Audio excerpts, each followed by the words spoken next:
Hi everybody, welcome back to Handmade and welcome to my new craft room.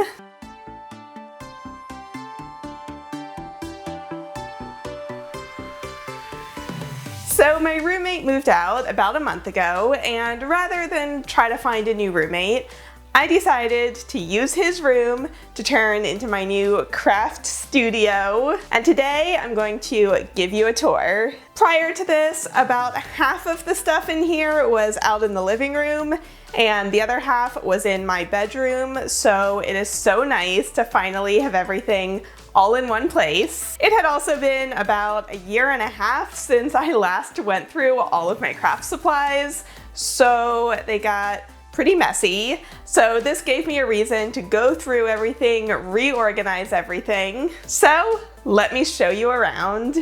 So back here behind me is the big wardrobe that I use for craft supplies.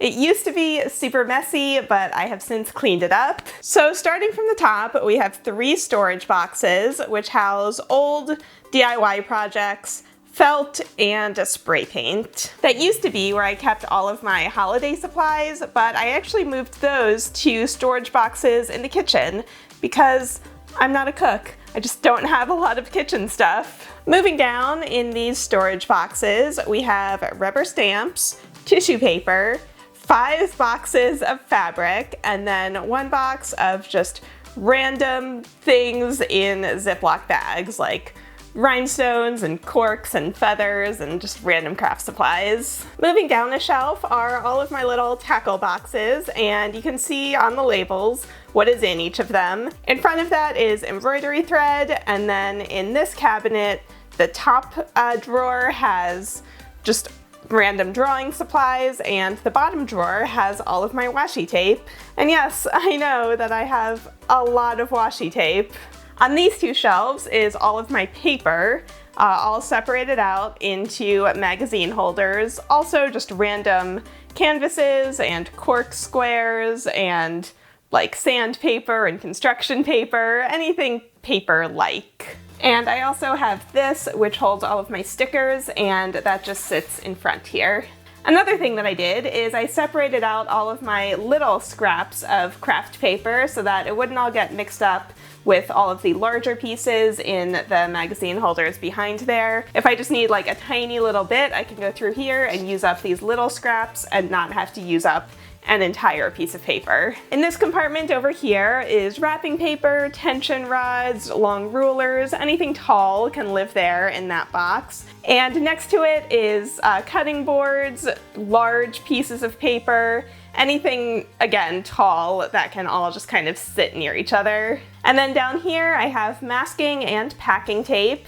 Behind that is actually all of my perler bead supplies, and then my sewing machine next to it, and that's the entire cabinet. Next to the wardrobe is my desk, which honestly is more decorative than anything else because it gets a little stuffy in here, so if I'm editing, I prefer to be out in the living room. Also, the only place that I had to put my laser printer was underneath the desk, and it kind of prevents you from sitting at the desk properly. It's just not the most comfortable desk and chair in the world, so I really only use it as a filming background. Next to the desk is a thing of contact paper, although I might move that because I think a houseplant might look nice here, so once I get one, I might put it right there. I also have an ottoman because I'm short and often need a step up to reach things. So over here in this corner is my corner bookshelf, which I actually got custom made from a local woodworker here in Los Angeles. And this is what I call my prop closet. I have curtains up in front of it just because it is very messy and very busy. Behind the curtains are all of my books as well as all of my other random decorative objects that I use to style beauty shots. So there's a lot going on. So I put up the curtains just to visually block all of that out. Looking down these shelves, it's almost like a game. How many past Karen DIYs can you spot on these shelves? So over here we have another wall of craft supplies. Up on top is probably my favorite part of the whole room. I just have paint and pens and pencils, all organized into different plain white jars. And then I have all of these storage boxes, and this one is probably the most important box in this room. It is all of the supplies that I reach for the most. I've learned that it's great to have all of your most basic supplies all in one place. So in this box are my basic craft supplies, and then in this one are my basic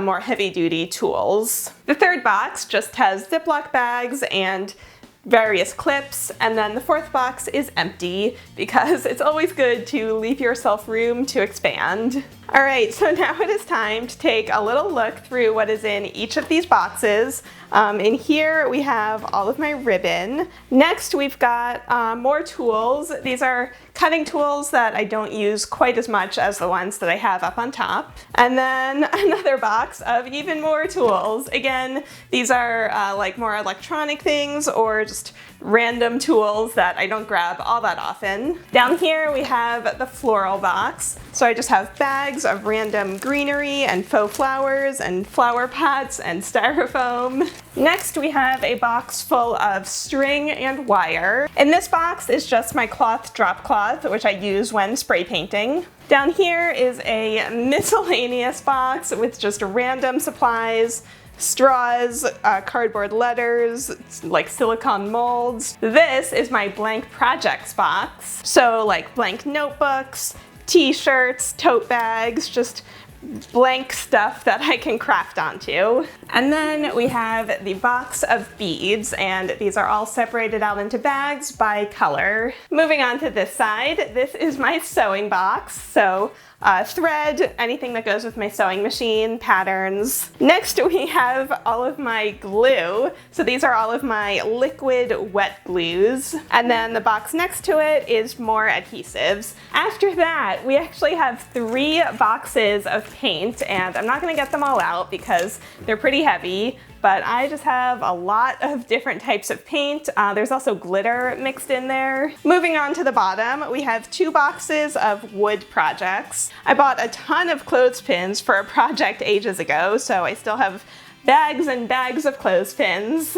And then the very last box, this one's also really heavy, are all of my paper punches. So moving on, we have the portable air conditioner, which is a lifesaver because it gets so hot and stuffy in here. And then the closet. I am so happy to finally have a second closet because this apartment has like no storage at all. So in the closet, I just keep anything large that I'm not reaching for very often, maybe decorations or boxes or suitcases. I actually have 2 full boxes of duct tape because I used to do a lot more duct tape projects than I do now, so I put those away for now. My paper cutter, really just all of my other large random items that didn't have a home anywhere else. And finally, in the center of the room is my craft table and the benches, and I actually love having benches. It's so much easier to deal with than like multiple chairs. And the table is just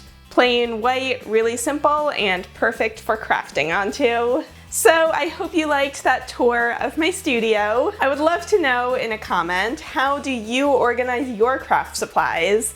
And do you have a dedicated room for them like this, or is it all worked into the rest of your home? So if you want to see a video from the last time that I reorganized all my supplies, that video is still up on Handmade. I will link it right down below. And I didn't even show you the puzzle wall. I keep all of my jigsaw puzzles over here because I have another channel called Karen Puzzles. So if you want to see those videos from me, I will also link that right down below. So make sure to subscribe and like this video, and I'll see you all next time.